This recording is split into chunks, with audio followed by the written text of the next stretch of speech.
Hello नमस्कार। युवा में अकेडमी में आपका स्वागत है। मैं ब्रजेश सर आपका स्वागत करता हूं। आज हम लोग पारिस्थितिकी का पार्ट 2 देखेंगे। पार्ट 1 हमारा यहीं से समाप्त हुआ था। पारिस्थितिकी तंत्र को हम लोग पढ़े थे और पारिस्थितिकी तंत्र दो संघटक से मिलकर बना है। एक आपका जैविक संघटक और एक होता है अजैविक संघटक यानी बायोटिक कंपोनेंट्स और एबायोटिक कंपोनेंट्स। और अजैविक में उत्पादक, उपभोक्ता और अपघटक को पढ़ते हैं और अजैविक में कार्बनिक, अकार्बनिक और भौतिक संघटक को पढ़ते हैं। और आज हम लोग इसी पे चर्चा करेंगे। पार्ट 1 जितना महत्वपूर्ण है उतना ही पार्ट 2 महत्वपूर्ण है और पार्ट 1 और पार्ट 2 दोनों को मिलाकर देखा जाए तब पारिस्थितिकी का पूरा चैप्टर आपका कवर होता है। इसलिए पहला पार्ट भी आपको देखना महत्वपूर्ण है और दूसरा पार्ट भी देखना महत्वपूर्ण है, क्योंकि एक से एक चीजें जुड़ी हुई हैं और यह श्रृंखला ही हमारी क्या है, पारिस्थितिकी की चेन है। एक प्रकार एक छूटेगा तो दूसरा अपने आप छूट जाएगा। इसलिए पार्ट 1 भी उतना ही अच्छे से याद करिए और पार्ट 2 उतना ही अच्छे से याद करना है और वीडियो पूरा मन से देखते रहिए, आपको बिल्कुल याद होगा। तो आज हम लोग शुरू करते हैं। संघटक के बारे में पढ़ेंगे।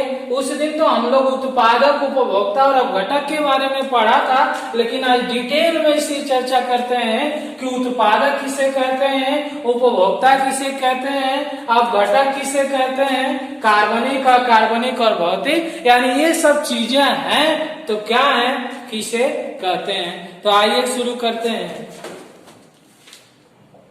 तो जैविक संघटक को शुरू करते हैं। जैविक संघटक को 3 भागों में बांटा गया है, उत्पादक, उपभोक्ता और अपघटक। उससे पहले जैविक संघटक में या बायोटिक कंपोनेंट्स में हम किसकी चर्चा करते हैं, तो जैविक में हम जीवित या सजीव प्राणियों की चर्चा करते हैं। यानी यह घटक किसका है, जीवित वस्तुओं का, मृत वस्तुओं का नहीं।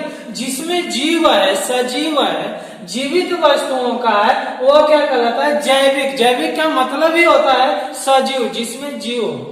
यानी दूसरा पॉइंट कहता है कि पृथ्वी पर ऊर्जा का स्रोत क्या है, तो पृथ्वी पर ऊर्जा का स्रोत क्या है, सूर्य है। और सूर्य की आवश्यकता है, क्यों, क्योंकि पेड़ पौधों को, पादप जगत को अपना भोजन बनाने के लिए सूर्य का प्रकाश उसके लिए क्या है, अनिवार्य है।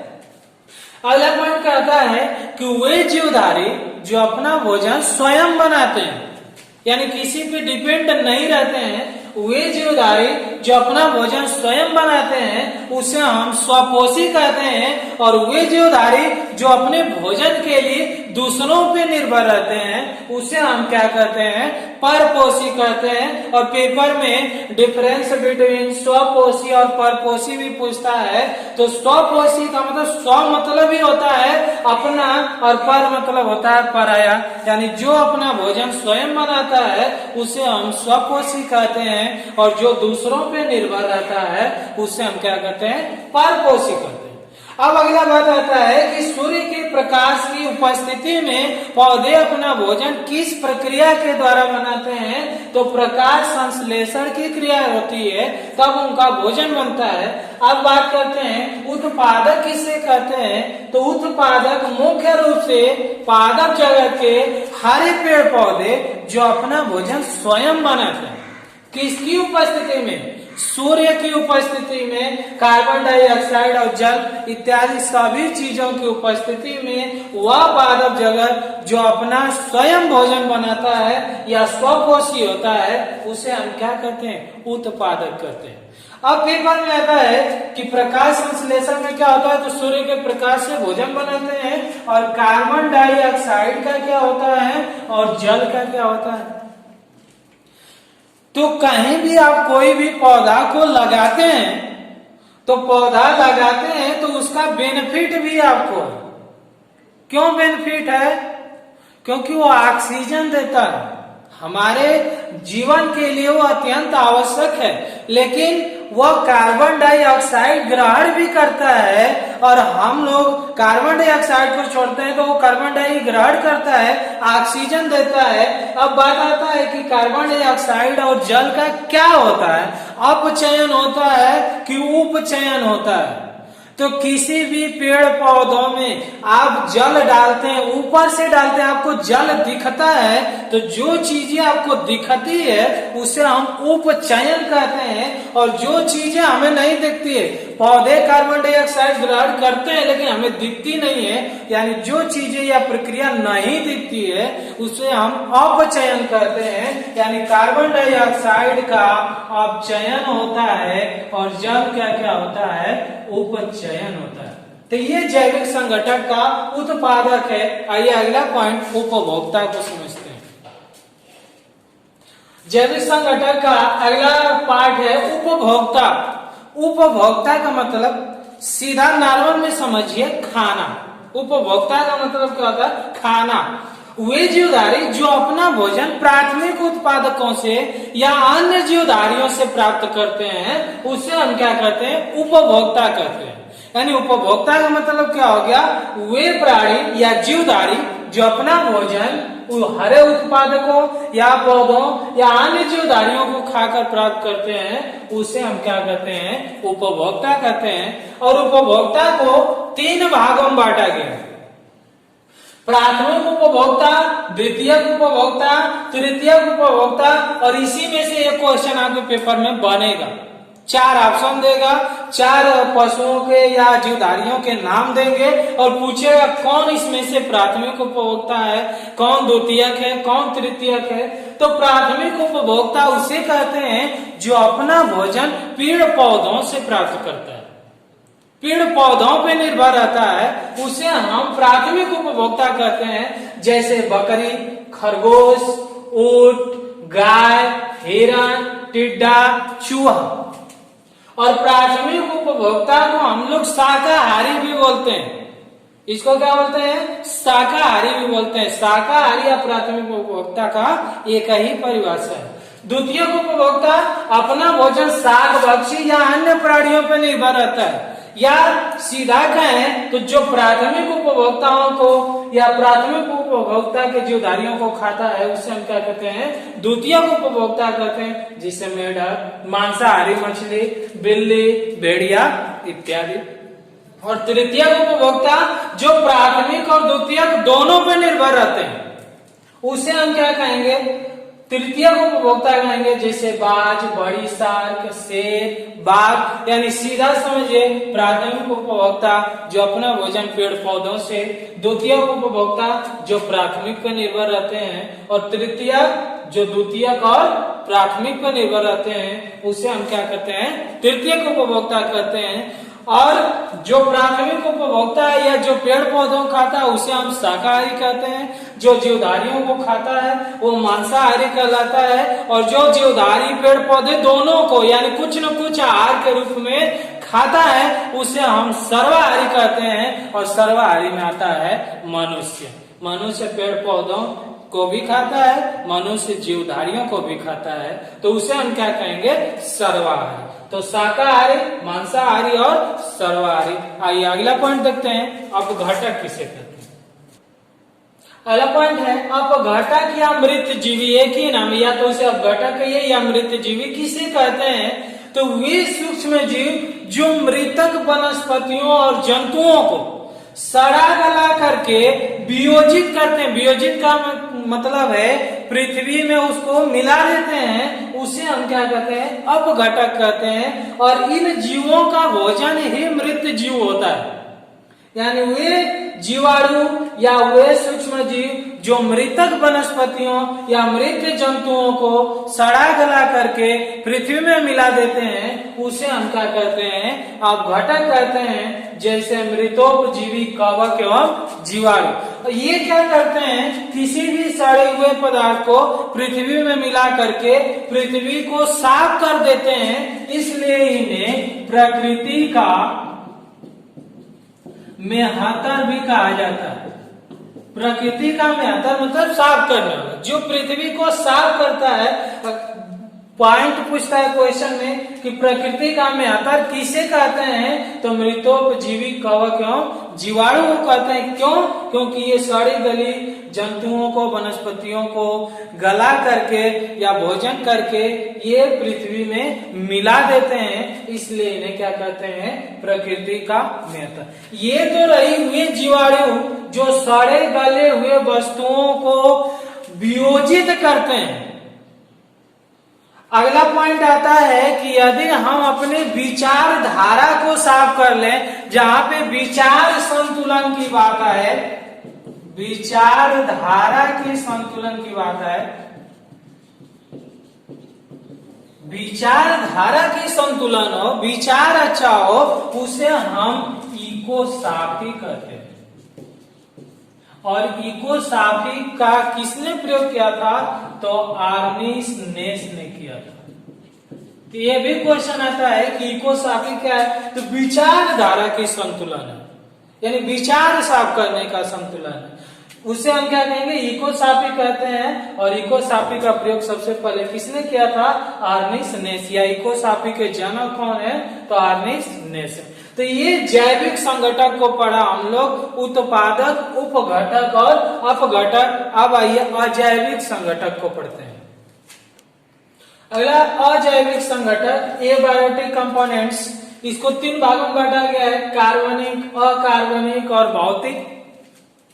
कार्बनिक में किसकी चर्चा होगी, प्रोटीन की चर्चा होगी, वसा की चर्चा होगी, कार्बोहाइड्रेट की चर्चा होती है। और इससे बने हुए उत्पाद भी परीक्षा में कई बार आता है। एक आपका यूरिया पेपर में पूछता है और एक आपका ह्यूमस पूछता है। ये भी पेपर में आता है कि यूरिया और ह्यूमस किसके उदाहरण है, तो कार्बनिक संघटक के उत्पादक है, या कार्बनिक संघटक के उदाहरण है। प्रोटीन, वसा, कार्बोहाइड्रेट इसके उत्पाद हैं यूरिया और ह्यूमस। अकार्बनिक में phosphate, potassium, magnesium, calcium, phosphorus, इन तत्वों की बात होगी। और इनमें गैसों की भी बात होती है, oxygen, nitrogen, carbon, hydrogen, ammonia. इन सभी का हमारे चारों ओर रहना बहुत ही आवश्यक है। और भौतिक में क्या चर्चा होगी, तापमान, हवा, वर्षा, ऊर्जा इत्यादि की चर्चा होती है। अब क्वेश्चन आता है कि सूर्य का प्रकाश पृथ्वी पर किस माध्यम से पहुंचता है, तो विकिरण के माध्यम से। विकिरण के माध्यम से सूर्य का प्रकाश पृथ्वी पे पहुंचता है। तो ये अजैविक संघटक के उदाहरण है, कार्बनिक, अकार्बनिक और भौतिक। कार्बनिक में प्रोटीन, वसा, कार्बोहाइड्रेट, इनके उत्पाद यूरिया और ह्यूमस की चर्चा होगी। अकार्बनिक में phosphate, potassium, magnesium, calcium, phosphorus और गैसों की चर्चा होगी, oxygen, nitrogen, carbon, hydrogen, ammonia. और भौतिक में तापमान, हवा, वर्षा और ऊर्जा। तो ये हमारा जैविक और अजैविक संघटक से मिलकर बना था पारिस्थितिकी तंत्र। अब आइए समझते हैं पिरामिड क्या होता है। अगला पॉइंट पूछता है पारिस्थितिकी या पिरामिड, इकोलॉजिकल पिरामिड किसे कहते हैं, तो पिरामिड वह है जो ऊर्जा का स्थानांतरण एक जीवधारी से दूसरे जीवधारी में होने के लिए जितनी श्रृंखलाएं बनती हैं, तो उसे हम खाद्य श्रृंखला कहते हैं। और खाद्य श्रृंखला उच्च से निम्न की ओर तथा निम्न से उच्च की ओर जाते जाते एक पिरामिड का आकार बन जाता है। उसी को हम क्या कहते हैं, इकोलॉजिकल पिरामिड कहते हैं। यानी इसमें खाद्य की ऊर्जा, एनर्जी की बात होती है कि कैसे कैसे आदमी निम्न से उच्च की ओर पहुंचती है। पिरामिड को हम लोग 3 भागों में बांटते हैं, संख्या pyramid, number pyramid, biomass pyramid, ऊर्जा पिरामिड या एनर्जी पिरामिड। संख्या पिरामिड सीधा या उल्टा दोनों बनता है। संख्या पिरामिड सीधा या उल्टा दोनों बनेगा। जब हम पोषण की बात करें, पोषण की निम्न से उच्च की ओर बात करेंगे, तो ये हमारा पिरामिड सीधा बनेगा। लेकिन वृक्ष की बात करें, वृक्ष परितंत्र का पिरामिड कैसा बनता है, उल्टा बनता है। यानी संख्या पिरामिड सीधा पोषण की बात करें, निम्न से उच्च की ओर भोजन पोषण की बात करें, तब ये सीधा पिरामिड बनता है और वृक्ष परितंत्र का पिरामिड उल्टा बनता है। इसलिए संख्या पिरामिड सीधा उल्टा दोनों बनता है। बायोमास पिरामिड ये भी सीधे उल्टे दोनों बनते हैं। उत्पादक होगा, फिर इसको शाकाहारी, मांसाहारी और उच्च मांसाहारी। तो ये हमारा क्या होगा, सीधा बनेगा। वैसे ही ऊपर से आएंगे शाकाहारी, मांसाहारी या मांसाहारी, शाकाहारी, उत्पादक। ऊपर से बात करें तो बायोमास पिरामिड भी सीधा उल्टा दोनों बनता है। पेपर में आपसे डायग्राम नहीं पूछेगा, आपसे पूछेगा कि बायोमास पिरामिड कैसे बनता है, तो सीधे हम उल्टे बनते हैं। संख्या पिरामिड सीधा उल्टा दोनों बनता है। ऊर्जा पिरामिड हमेशा सीधा बनता है, यानी ऊर्जा हमेशा सीधा की ओर जाती है और ऊर्जा, संपूर्ण ऊर्जा का 10% आगे बढ़ती है, या 10% या 1/10 आगे बढ़ती है। और यह नियम दिया था लिंडेमान ने। 10 क्वेश्चन आता है कि 10% का नियम किसने दिया था, तो लिंडेमान ने दिया था कि ऊर्जा का पिरामिड हमेशा सीधा बनता है। ऊर्जा एक सीधी रेखा में चलती है और कुल ऊर्जा का 10% ऊर्जा ह्रास होते जाता है। जैसे हम बात करें यहाँ पे 1000 एनर्जी है, तो ऊपर जाएंगे तो इसका 1/10 100 हो जाएगा। इसके ऊपर जाएंगे तो इसका 1/10 निकालेंगे तो 10 हो जाएगा, और इसके ऊपर जाएंगे 10 का 1/10 निकालेंगे तो 1 होगा। यानी 10% ऊर्जा का ह्रास होता रहता है। 10% या 1/10 एक ही बात है, और यह नियम दिया था लिंडेमान ने। तो ये भी पेपर में आता है, आपके लिए इम्पोर्टेंट है। तो दोस्तों, हम लोगों ने पारिस्थितिकी के जितने भी पॉइंट देखे हैं पार्ट 1 में और पार्ट 2 में, ये सभी आपके पेपर के लिए महत्वपूर्ण है। आप दोनों पार्ट को मन लगाकर देखते रहिए और घर पे जितना मेहनत हो सकता है करते रहिए। पेपर आपका होगा और अपना पढ़ाई आप जारी रखें। पास होना है इस बार तो होना है, चाहे कुछ भी हो जाए। अगर आपको यह वीडियो अच्छा लगे तो इसे लाइक करिए, कोई प्रॉब्लम है तो इसे कमेंट करिए, दोस्तों में शेयर करिए और युवा में एकेडमी के चैनल को सब्सक्राइब करिए। जय हिंद।